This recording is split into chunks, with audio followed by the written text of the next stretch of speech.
I like sandwiches. Me too. That's my problem. I like cookies. I like cookies too, though. But you work out. That's the problem. So I like cookies, and then I don't like to do the other stuff. To keep the Can't cookies be off. doing that. Yeah, that's what I'm saying. So you don't like the combo, not cookies and workout. You just like the first part. The first part. Yeah. No combo. Just give me right. There we go. There we go. All right, Fred. Talk to us about who you are for those that don't. Everybody knows Fred. Somehow they know Fred one way or another. But talk to us about FDL. Like how did you get into the world of training? Man, I think just like Track was saying, for me, I've been an athlete all my life. You know, I come from a family athlete, father pro ball player, brothers play pro ball. It's sometime in your household, you know, you don't have a choice. You follow suit with everybody else. So growing up, like I call two of the roughest cities ever, Compton, California, Memphis, Tennessee. Sports was just it's kind of was an exit out. Yeah. So if my brothers left and they went to the football field, I went too. Yeah. And if I wanted to stay out and be out there, then I need to hit that football field. If they play basketball, I play basketball. So whatever was going on at that time, whatever season, that's what I did. Yeah. As a kid, man, we're not always groomed to which sport that we're going to take serious. So I was just happened to be in everything, and luckily for me, basketball took off for me. Yeah. You know, I got the same old story, any athlete, man, a couple years pro ball overseas, couple injuries, and then, you know, you just try to find another niche. For me, fitness became a niche. I watch a lot of people get in fitness from a different perspective. You know, they wanted to help somebody. I'll be honest, when I first came in the game in fitness, it wasn't about anybody but myself. One, depression.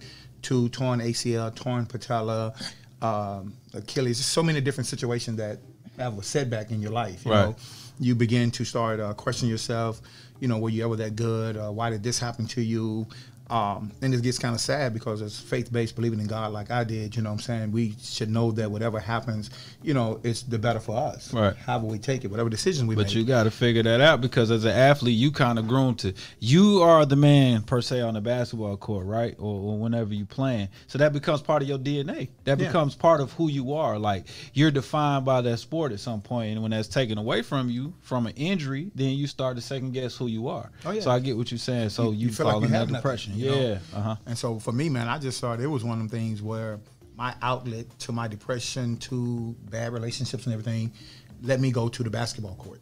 You know, and when I say go back to old days, I'm talking about going back to the concrete basketball court. Right. Playing ball with guys that to everybody else meant nothing, but to me meant the world, because they would be there at 3 o'clock and we would play to 8 o'clock. And then the more and more, you know, people say, hey, man, that's FredricO, or I remember him. And then you get a kid that's 8-year-old, you know what I'm saying? And not that he's looking up to you, but he was like, hey, can you help me do this? Can you help? And so then you start to recognize, man, really what's meant for you in life. You know, wait a minute, pro basketball that wasn't my whole thing. That wasn't what I was supposed to be.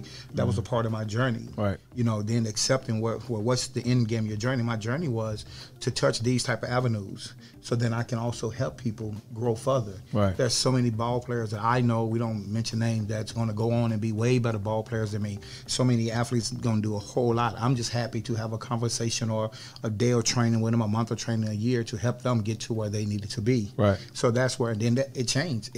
It felt good to not be selfish because I'm depressed about something. It felt good to help other people.